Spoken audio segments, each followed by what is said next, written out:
Today's video is brought to you by Asceny, the mechanical keyboard cable for keyboard enthusiasts. Asceny cables are PET double-sleeved and come with stiff plastic injected connectors. The cables also feature a 6-inch coil that is flexible yet really durable. They come in 4 different colors and currently retail for $25 on Amazon. Links in the description below if you're interested. If you've been following the PC gaming community for some time, you've definitely heard of the company Ducky at some point. They played a major role in making keyboards with compact 60% layouts more popular. They're best known for their keyboards, but most recently they've released a new gaming mouse, the Ducky Feather. This is their third entry into gaming mice and it retails for $65 at mechanicalkeyboards.com. We're gonna see if it lives up to the hype and actually brings anything new to the already stacked lightweight gaming mouse industry. Let's go ahead and get started.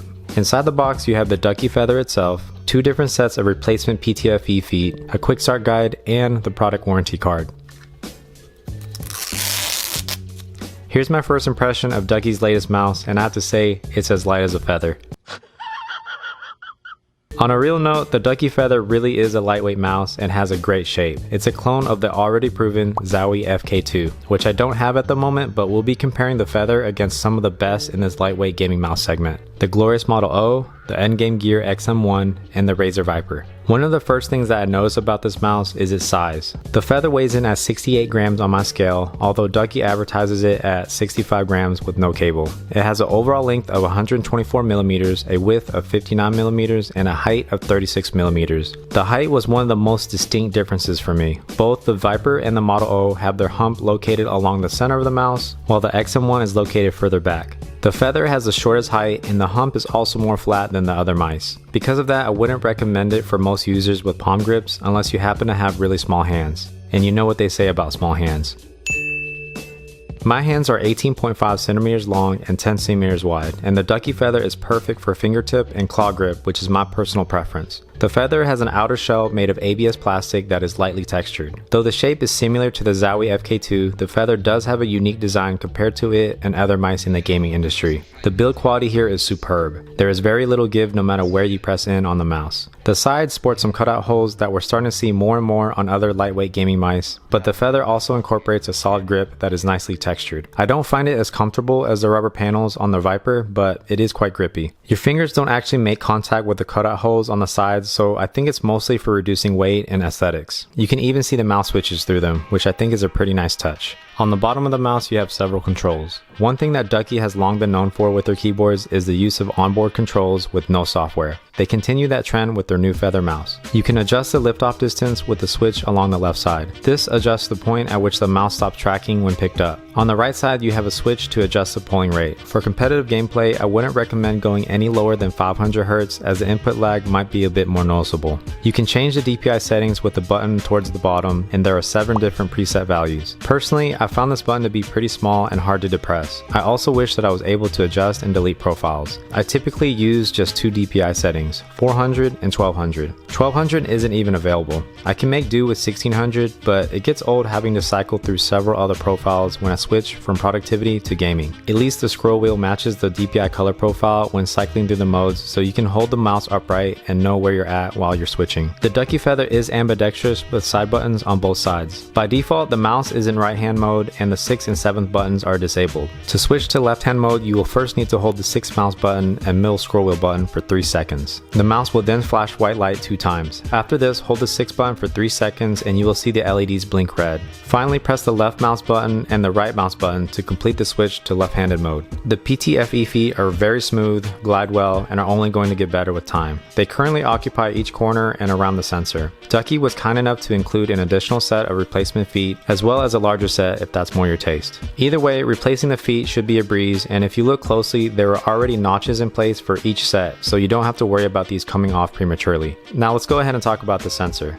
The Feather comes with the PMW3389. This is currently Pixart's flagship sensor and is easily one of the best sensors in the market. There's not too much to add here. Near perfect tracking, no spinouts, 0 mouse acceleration. Yeah, the cable on the Feather is 1.8 meters and is actually quite good. I was concerned when I first felt it because the braid was not nearly as tight as the Model O or Viper, but overall the paracord here is very balanced with just the right amount of flexibility and stiffness. The cable exits at an upward angle of 7.91 degrees. The mouse feels great during gaming and almost wireless when paired with the bungee. It's leaps and bounds better than the cable on the XM1, which is too flexible and feels like you're throwing it across the room at times. Moving on to one of the Feather's best features, the blue Huano switches. These switches are rated for 50 million clicks and they are extremely tactile and very satisfying to actuate. Let's go ahead and have a sound test.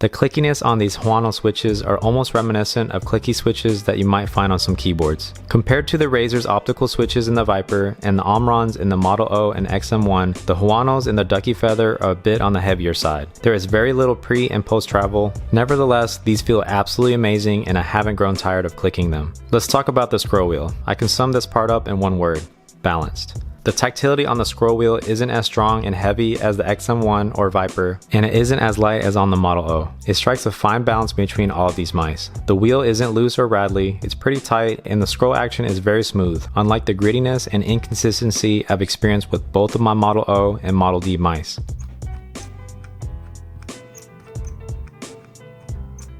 The scroll wheel button also feels great. It feels more like you're actuating an actual switch instead of just depressing a scroll wheel. I love the side buttons on the Ducky Feather. I think they're a nice rounded shape and protrude just the right amount. They aren't too recessed like the side buttons on the Razer Viper. Both buttons have a little bit of pre-travel and some post-travel. I noticed just a bit more post-travel on the rear, 4th, and 6th buttons. Now to the most important thing on any gaming peripheral: the RGB. The Ducky logo at the front of the mouse features 4 addressable RGB LEDs. The scroll wheel also features RGB lighting and it is exceptionally bright. There are a total of 9 different RGB modes as well as an LED customization mode. You can cycle through the RGB modes in sequence by holding the DPI button and pressing the 4th mouse button. The first mode is your classic wave lighting. I'll be featuring some of the other RGB modes at the end of the video if you're interested. The RGB lighting on the Ducky Feather definitely adds some character to this gaming mouse, and there's enough RGB modes and customizations to keep things interesting and fun. Okay, let's go ahead and wrap up this review. So what are my overall thoughts on the Ducky Feather? Honestly, is it game changing? No.